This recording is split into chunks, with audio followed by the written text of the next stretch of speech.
پھر ایک قانون بنا. میرا بھی تو یہی بات تھی کہ جی کوئی بھی آئین کے اندر اس کی پروویژن نہیں، آئین اجازت نہیں دیتا، قانون اجازت نہیں دیتا، ایکسٹینشن کہاں سے ہوگی.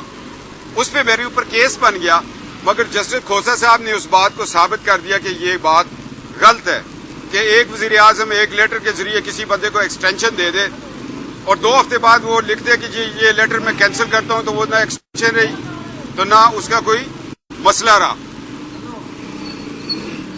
یہ بات تھی، میرے اوپر کیس بن گیا. ادھر یہ جب میسج جاتا ہے تو اس پہ قانون سازی بھی ہو جاتی ہے، سپریم کورٹ آف پاکستان جواب مانگتا ہے. یہ کیس ہے، سیاسی کیس ہے، انشاءاللہ تعالی اس میں آپ کو کچھ نہیں ملے گا. یہ برداشت کریں گے، مقدمے برداشت کریں گے، نیب کے کیسز برداشت کریں گے. اور آج میرا خیال ہے بغاوت کے 5-7 مقدمے ہیں. میں وہ شخص ہوں جس نے پریڈ گراؤنڈ میں اس ملک کے وفا کا حلف اٹھایا. سول سروسز میں نے وفا کا حلف اٹھایا. 2 دفعہ میں نے اس ملک کا بطور رکن پارلیمنٹ اس کے آئین کا حلف اٹھایا ہوا ہے، دفاع کا، اس کی اندرونی بیرونی سرحدوں کا. میں ایک واحد شخص ہوں جس نے پاکستان کے بڑے بڑے اداروں میں اس کا حلف اٹھایا ہے. لوگوں نے تو ایک دفعہ حلف اٹھایا اور آج وہ پرویز مشرف آئین توڑ کے 2 دفعہ بھاگے ہوئے ہیں اور آ ہی نہیں رہے. اللہ کرے وہ زندہ آئیں تاکہ ان کو بھی پتہ چلے یار یہ ملک وہ والا ملک نہیں ہے جب جسٹس منیر سے ایوب خان اپنے فیصلے لے لیتا تھا. میں ایوب خان کے متعلق بات کرتا ہوں تو اس کا پتہ جو آج فیڈرل منسٹر ہے وہ مانسرا، ضلع مانسرا کی تمام سوئی گیس کی بجلی کی اسکیمیں بند کر دیتا ہے.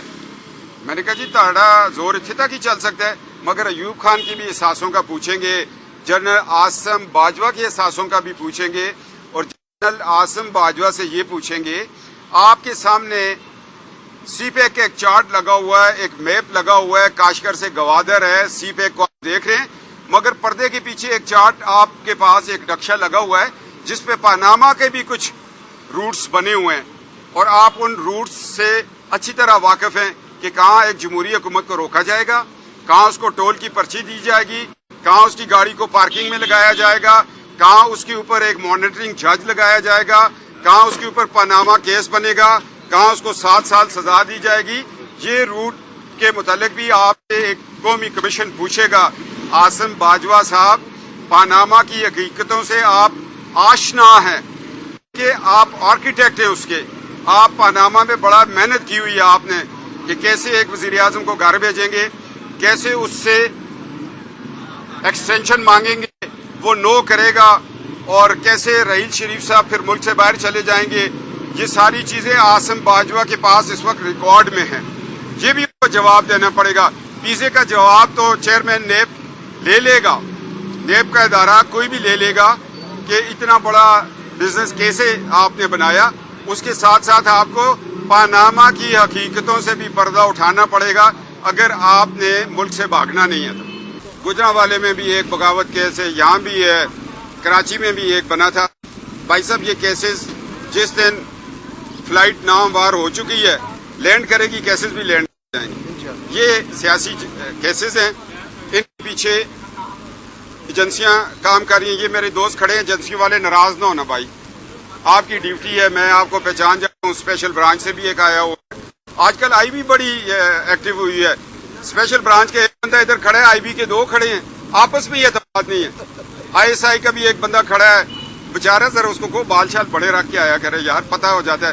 جب میں پہچان لیتا ہوں ایکس رے اس طرح کا ہے، اور یہ 3 ایجنسیوں کے تو میں نے پہچان لیا، special branch, I B, I S I. مگر آئی بی کے 2 کیوں آئے؟ آپس میں اعتماد نہیں ہے. پنجاب اور کر رہا ہے، فیڈرل اور کر رہا ہے. کیوں جی؟ ٹھیک کہہ رہا ہوں. وہ وقت سے پہلے شیئر نہیں کروں گا. اس میں ایوب خان بھی ہے، اس میں ضیاء الحق صاحب بھی ہیں، اس میں پرویز مشرف صاحب بھی ہیں، اس میں حمود الرحمان کمیشن رپورٹ بھی ہے، اس میں پاکستان کے آئین کے ساتھ ہونے والی زیادتیاں بھی ہیں، اس کے ساتھ ان لوگوں کی جائیدادیں جن کے باپ والٹن پہ آئے تھے تو ننگے پاؤں تھے، آج پتی ہیں، اور رات کو وہ بیٹھتے ہیں تجزیہ نگار، دفاعی تجزیہ نگار. بھائی آپ دفاعی تجزیہ نگار ہیں، قوم کو بتائیں سیاچن میں کیا ہو رہا ہے، بارڈر پہ کیا ہو رہا ہے، سمندر کی حدوں پہ کیا ہو رہا ہے، فضا کی حدوں میں کیا ہو رہا ہے. وہ گھر والے بھی کہتے ہیں بابا جی جاؤ کوئی 3-4 گھنٹے ٹی وی تے لاتے ساڑھا بھی کار سن رہے. گھر والے ان کو نکال کے بھیجتے ہیں، وہ ہمارے دفاعی تجزیہ نگار ہیں. اور اپنے ناموں کے ساتھ جب اپنی قوم لکھتے ہیں پھر مجھے شرم آتی ہے یار.